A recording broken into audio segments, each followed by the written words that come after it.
Nick Foles is headed from Jacksonville to Chicago. I can so we confirm, got a trade. but it's not done yet. Okay. We do have a trade. Nick Foles is going to be on the way from Jacksonville to Chicago to compete with Mitch Trubisky. I would say back up Mitch Trubisky. Compete with Mitch Trubisky. Start in front of ESPN Mitch reported Trubisky. that. I can confirm. Well, I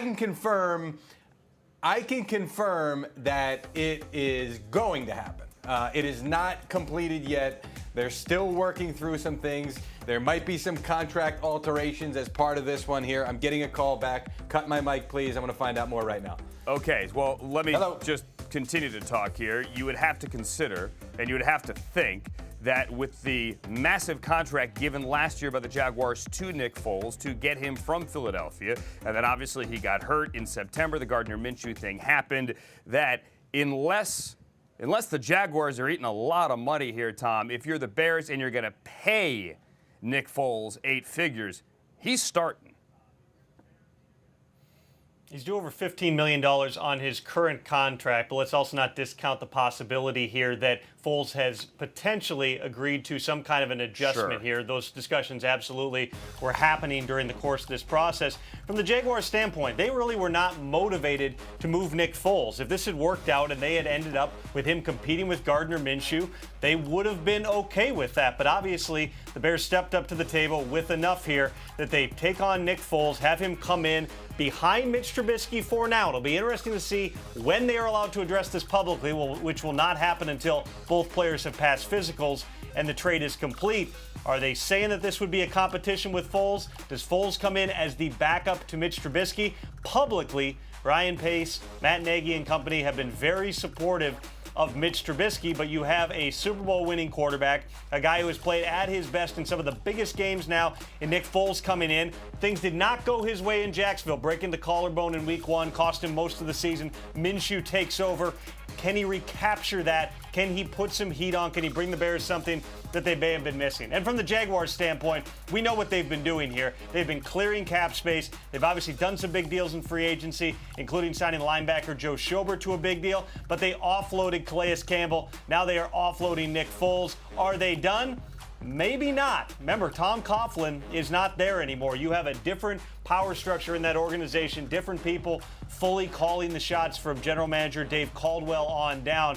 They've still got time here to continue to work at that roster. Expect them to stay active, Andrew. All right, let's just recap what's on the screen here. We are reporting that the Jaguars and Bears are talking and close to, if not already having a deal to send Nick Foles, the quarterback, from Jacksonville to Chicago. Foles last year was 0-4 as a starter. He had the job after the big contract in free agency a year ago right now. He got hurt in September, broke a collarbone. Gardner Minshew came back, had some magic. They then benched Minshew and brought Foles back, and he never regained any of his Philadelphia magic. Mike Garafolo get back in here now as Mike went back to the phones to try to finalize some more of these details. What more can you add, Mike? All right, let's explain this. So here's what happened here. He's got $21 million fully guaranteed over the next 2 years as part of his current deal. The deal will be redone with the Bears. I'm told it is a complex deal. There's a lot of stuff that needs to be worked out actually still until it's actually completely finalized. But he is going to get all of his $21 million that he was supposed to get guaranteed. I don't know quite what the structure is going to be at this point, but he's going to get all of that money. That's why you negotiate that guaranteed money in case circumstances change, and even if you're with a new team, you wind up getting that money. So good job by Foles and his representation to make sure that they had that in the deal with the Jaguars. But it will be a different structure in his deal with the Bears. You got to imagine, too, there'll be some incentives. He had that in Philadelphia because, going into this, you're going to push Mitchell Trubisky. This is a team in the Bears that has committed to Trubisky and is trying to throw their confidence behind him. But there is a reason why they are making this move for Nick Foles to announce to Mitchell Trubisky that leash is short going into the 2020 season. So you imagine he's going to have some kind of incentive that should he get onto the field as the starting quarterback for the Bears, he will be paid as he should be paid. By our math, it's $18.8 million on the of dead cap here for David Caldwell on the Jaguars. Obviously, Mike, as you said, some of the numbers may be tweaked here. but 18.8 as it stands on paper in dead money for the Jaguars as they clear salary. They traded Calais Campbell. It's interesting, Tad Dickman, the Jaguars head of PR, as we discussed earlier this morning, everything that we're going through now, you can't announce trades until you have physicals. He was one of the PR guys to actually send out, hey, if trades are announced, here's what you have to keep in mind in the world we live in with the restrictions. And then they, seemingly an hour later, have one of those big trades. That would be the newlywed Tad Dickman. Shout out to his much better half, Spencer. What's up? Exactly. Northern Virginia sticking together. Thank you, Mike Garafolo there. Nick Foles to the Bears, soon to happen. Charlie Casserly, Brian Baldinger. I'm sorry, Charlie, I don't buy this competition thing. Not shooting down our reporters here. You don't trade for Nick Foles and tell him stand there and watch Mitch Trubisky. Baldy, right? No, I mean, I'm sure there'll be some competition, but, I mean, you're talking about a Super Bowl MVP versus a guy that looks like he's just struggling to stay in the lineup right now.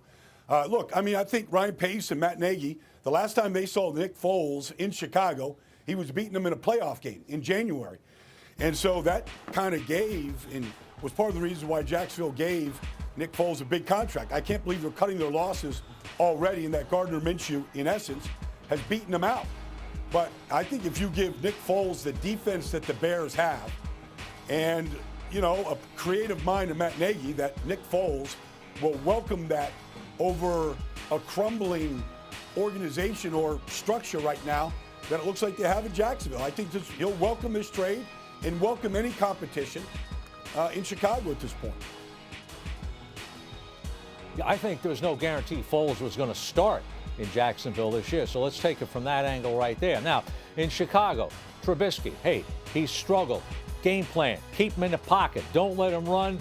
He'll beat himself either with accuracy or he'll throw it to you and make bad decisions. So that's kind of where he is. Now, they also got to get better. Now, they got a tight end, which they didn't have. We'll have to see what Jimmy Graham has left. But to me, they need more explosion on the outside. They need to get the running game going. There's a lot of other things that come into play. Now, to answer your question there, Andrew, in this situation, Trubisky's going to me, if I'm running it, Trubisky lines up first, Foles lines up second.